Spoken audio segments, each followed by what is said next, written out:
Just a few weeks ago, many people faced a shortage of COVID-19 tests. The government, under pressure, sent millions through the mail. But there's another aspect of the testing problem. Some people say they face disincentives to test, disincentives that range from inconvenience to economic and political penalties. NPR's Yuki Noguchi reports. Cristina San Martin could find plenty of excuses not to test for COVID. At-home rapid tests are sold out. Lines for lab tests near Cypress, Texas, where San Martin lives, have wrapped around the block. I actually know a couple of people who specifically don't want to get tested, even if they think they're positive, because the nasal swab hurts. San Martin washes dogs at a grooming salon and can't afford $150 to test at an urgent care site.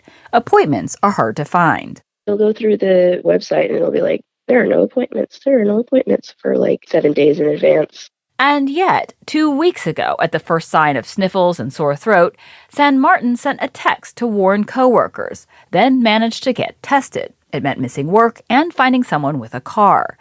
The test confirmed COVID. San Martin notified a manager at a dog salon and was fired. So now cash is also a problem. I'm in no shape right now to apply for jobs or go get interviewed by anyone or anything like that.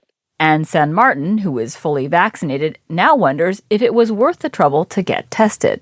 It's easy to take a moral stand and say, oh, you should always do the right thing. But if I knew that my job was on the line, I don't know. I don't know if I would have gotten tested, because anyone could easily say, oh, this is a cold, or oh, I just have the flu. A major public health tenet is that testing is critical for controlling viral spread. But many experts worry there are growing disincentives to test. Not only is finding a test itself a challenge, there's also stigma and isolation that come with positive diagnoses. Plus, there's the cost of missing a paycheck or keeping children at home from school. Some, like Dr. Shantanu Nundi, worry those concerns are drowning out calls to test early and often in the name of public good. Nundi treats mostly low-income patients at a federally funded clinic in Arlington, Virginia. These days, many come in asking, hey, can you test me? But can you test me, in a way that a rapid test so that it's not part of my record? That's because lab-based PCR tests are reported to health officials. But Nundi says many patients prefer to fly under the radar of bosses and school administrators. The patients and families who are the most marginalized, people who don't have steady employment, receive benefits, have limited childcare and home support, are those who are most likely to not test and who are probably the ones who we need to test the most.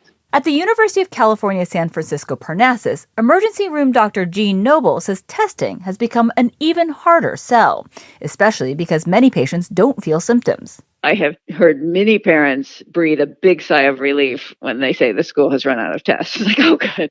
There's no chance that I'm going to get a call at work that I have to come home. Francesco Fallucci says this is a global phenomenon. Fallucci studies the economics of human behavior at the University of Parma in Italy.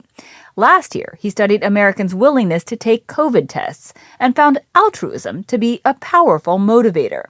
These days, he says, people's concern for others is bumping up against hard, practical realities, especially because countries, including the U.S., have cut back on pandemic unemployment benefits. These incentives to test are increasing, and are increasing because there is less financial security and because there is a greater perception that COVID is getting weaker. It's a dilemma Fallucci feels personally as the parent of a daughter whose school required thrice-weekly at-home testing.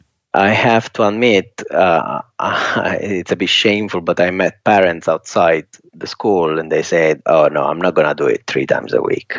This reluctance to test puts employers especially in a tough spot. They face a dramatic labor shortage made worse by a surge of absences because of COVID. Testing is critical to solving that very problem. But Johnny Taylor Jr., CEO of the Society for Human Resource Management, says surveys suggest workers don't want to test. The question is, employees, are they willing to become tested? I mean, back to this point, do I really want the hassle? University of British Columbia professor Hugh Gusterson studies the culture of science. He says the rise of at-home tests is fundamentally changing how the virus can be tracked and traced. that responsibility will increasingly be delegated to ordinary people to test themselves and to make their own judgments how to react to the test results that they get.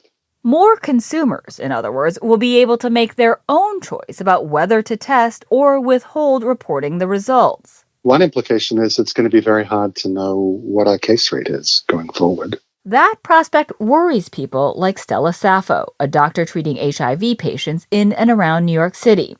Sappho takes medications that suppress her immune system as well. She fears the growing reluctance to test means knowing less about who's infected, which leaves her and her patients more vulnerable than ever. I think that people who have chronic illnesses, people who have pre-existing conditions, people who are disabled are being driven truly underground. And Sappho says people should be reminded of the main point of testing, public health. In the first year and a half, we did a much better job of letting people know, like, you might get COVID and be fine, but the next person may not, And that messaging, I think, has been lost in this desire to kind of get back to normal living. Without that message, she says, people are left to make their own risk calculations, whether to test, based only on their personal circumstances. Yuki Noguchi, NPR News.